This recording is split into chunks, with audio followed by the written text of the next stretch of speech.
Hello and welcome again to another episode of Vintage Pens for the Modern User. Today we are going to take a look at an early vintage pen, the Conklin Crescent filler. Now Conklin was rebranded, or that is to say the name was brought back in 2000. The pens that are made today, the modern pens by Conklin, are not the same as the vintage ones. I'm not saying anything disparaging about the modern pens, but we're here to discuss the vintage brand of Conklin and their early Crescent fillers. We're going to take a close look at these pens, which are over 100 years old, and as always, discuss what makes them incredible writing instruments and definitely suited for everyday use. So let's dive in and look at this brand. So here I have before you just a small sampling of the Conklin Crescent filling fountain pens. Roy Conklin patented the crescent filling mechanism in 1897. The patents were granted for the pens in 1901 and 1903. He formed the Conklin Pen Manufacturing Company in 1901. So this was the start of the 20th century, and these are widely regarded as the first fountain pens to use a self-filling mechanism. At the time, the common way to fill a fountain pen was using a dropper to fill it with ink, and all pens were made that way, sort of the adaptation between the pen and a pen holder versus the pen in a holder that contained ink in itself. That's how we get the name fountain pen. And so Roy Conklin came up with this idea of having a crescent that was attached to a lever bar and using a latex sac. So this was very innovative, and it was the first wide-scale manufacturing of what's known as a self-filling pen. And so they are really lovely writing instruments. The Crescent was used by Conklin until 1930.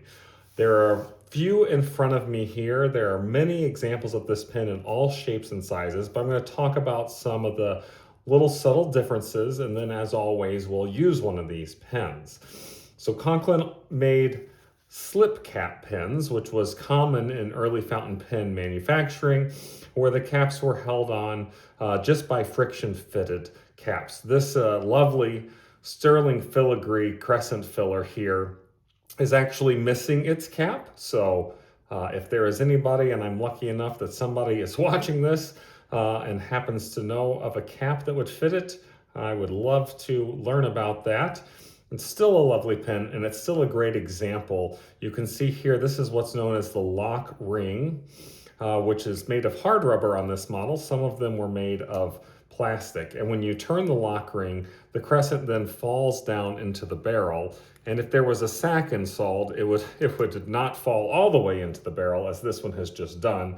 And the sac would keep it from falling in, and it would come out. We'll show that when we fill a pen. So this is actually what the crescent bar looks like. You can see it's actually a one-piece constructed bar. That crescent is actually welded or riveted. I'm not exactly sure the way that the two pieces are attached, but it's all one piece. Very, very simple and very ingenious. And the early ones were plain on one side and had the crescent trademark on the opposite side. You can see, of course, this pen has a friction fit section that I have removed. It's not terribly tight in this one. And this is where the sac would be installed. So a really basic, simple, innovative design. The first design, the first really intelligent way of thinking through how am I gonna fill a pen without a dropper. The crescent fillers were very popular, made in Toledo, Ohio. So then what happened was in 1909, pen makers started to make what was then known as safety pens, or what this company called non-leakable pens. And that was just a reference actually to the cap. It had nothing to do with the filling mechanism. It was all related to, at the time, caps being slip cap. Well, although it was friction fit, it could certainly come off of the pen. And people were moving from using pens at desks to perhaps carrying them in vest pockets or in suit coat pockets or in purses. And so having a cap that was threaded, that screwed on, was considered a safety fountain pen or a non-leakable fountain pen, because there wasn't a risk that the cap would come off if you were carrying it anywhere other than being stationary at your desk. In the early ones, it's probably difficult to see, actually said unscrew, many of them, and they had an arrow because people were used to just slipping the cap off, pulling. So this instruction would have been very boldly heat pressed into the hard rubber, easier to see on a new pen. Certainly over the time with the fading and wear, it's harder to distinguish, but that was there so that users that were familiar with slipping caps off knew actually, oh, I've got to twist this one and unscrew it. Early fountain pens, when they began to do that, the threads were actually raised. So I realize we're getting a little bit historical here in terms of talking about fountain pens, but these are just some nuances that you might want to know, because you're looking at pens that are here over 100 years old. And I think there's something exciting about using a fountain pen that is that old and yet still able to be written with daily. You think about how many thousands of words, what's the life it's lived. It's a pretty neat piece of history. So when the barrel threads are raised, that tells you have an earlier pen, versus here you can see these barrel threads are flush. They're in line with the barrel. So I'll kind of put both of these pens next to each other, and you can see how this barrel gets tapered slightly and the threads then are raised up. This barrel remains cylindrical throughout, and its threads are cut into it rather than being raised out from it. So that's just a little nuance for the history. There's not a whole lot else to say about these pens. Because of the crescent ring, one of the marketing things that Conklin used was the pen wouldn't roll off your desk. So earlier dropper filling pens were very basic pens. They didn't necessarily have clips, and they didn't have anything, of course, on the barrel because you filled them with a dropper. And so if we look here at an example of a crescent filler that has no clip, these are two examples that have no clip. Well, if I were writing and I set my pen down, it's not going to roll too far. It's going to just roll sideways, and then that crescent is going to catch it. And Mark Twain actually became the first spokesperson for crescent filling pens. He was a writer and spoke highly of them, and this was one of the big selling features, as not only was it a self-filling pen, but the design of the mechanism meant that the pen would not roll off your desk or be damaged. They did make some very nice filigree pens, and in fact fully overlaid fountain pens, some in gold-filled overlay, some in sterling overlay, as you saw earlier. And you could see actually there's just very nice little engraved ornamentation here, even within the overlay. So some very elegant pens that you can find, and they are very high quality pens. People often get concerned when they're talking about early pens. Hard rubber is actually a very durable material. Yes, it can be fragile, but you notice here, the ring down at the end, that's gonna make that cap lip pretty strong. Here's another example. So the cap band comes all the way down. So this would have been the weakest point, and the manufacturers were aware of that.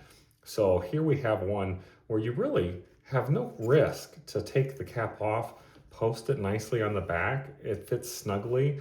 Even though this is a shorter pen, it's got a nice diameter and it would be comfortable in the hand. So let's use one of these. I actually used one of these in a video I did on Vintage Flex. This is a pen that I sort of used as a hobby to learn a restoration technique of sort of fusing a barrel back together. So this pen the barrel was completely broken in two, kind of just above where the ring is. And I was able to make that restoration happen, and I had a friend who had a music nib. So this is sort of a unique pen, but it's still, the basis of this pen is a Conklin Crescent filler, and that's what we're here to learn about. How do I use this mechanism? It's very simple to use, so let's do it now. You would, of course, need to remove the cap because you need to submerge the nib into ink. Then you would take it here and you want to move your lock ring out of the way so that your crescent can be used. Now, Conklin showed one-handed filling of this where you would rotate it and hold it, and you could press in and press out with your thumb. So there you see, this one has the sack installed, so you see how the ring does come right back out, unlike that first pen where I showed you that had no sack and the ring fell in. So when the sack is installed, the crescent and the bar just come right back to place. So here we go. You can see how I can do that easily with my thumb holding it. So I'm gonna dunk it in my inkwell here, squeeze and up. And I heard a little burping, so I maybe didn't have it all the way. So I'm gonna give it a second go. There it is. A little bit slower to fill these pens, but not terribly. Conklin said to wait 10 seconds. Personally, I think that's more than an ample amount of time. Probably 5 seconds would be sufficient, if even that. All depending, of course, how you count. And that's it, you know. That's the basic filling mechanism. And there are manufacturers today that use these crescent fillers, including the newly branded Conklin. You, of course, want to put your lock ring back in place. Otherwise, you can bump that crescent and won't want that inky mess on your hands. So rotate your lock ring in place and, you know, post it here. And then look out, because this nib is a very wet nib, very wet feed. Waterman's ink is a great ink, but it is a little more wet, which is one of the reasons I actually like it in vintage pens, because it flushes and cleans easily. So Conklin, and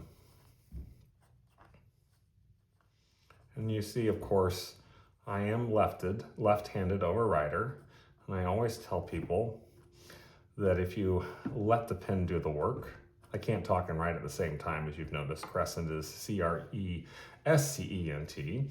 If you let the pen do the work, you can really write just about any way, because it writes under its own weight. Now this music nib, of course, is sort of like an italic. If I'm going this way, I'm gonna have very thin strokes.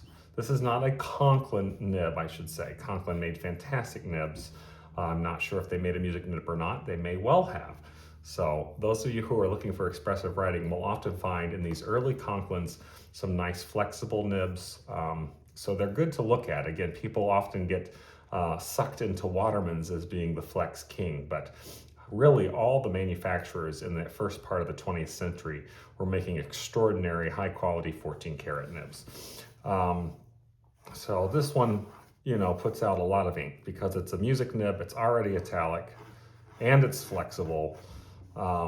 It would be difficult to write with this every day, but goodness sakes, it would be fun. And of course, if you go the wrong way with the music nib, you wind up with, you know, a little splatter, but you know, that can be considered artwork. So anyhow, that's the basics of filling a crescent filler. Really an easy mechanism to use. It's no wonder that it was so successful. What a great way to introduce the public who was starting to use fountain pens to a self-filling mechanism. Highly reliable. It's no wonder that this mechanism existed for over 30 years, or right around 30 years, I should say. And in fact, it's no wonder that it's been introduced again today. So there you have it. Really a fun pen to use, fun pen to get interested in, great vintage pen, great for everyday writing. I really encourage you to take a look at these early pens that are over 100 years old. They're very reliable, they're very easy to use, and quite frankly, they're a lot of fun. So happy writing, everyone. See you next time.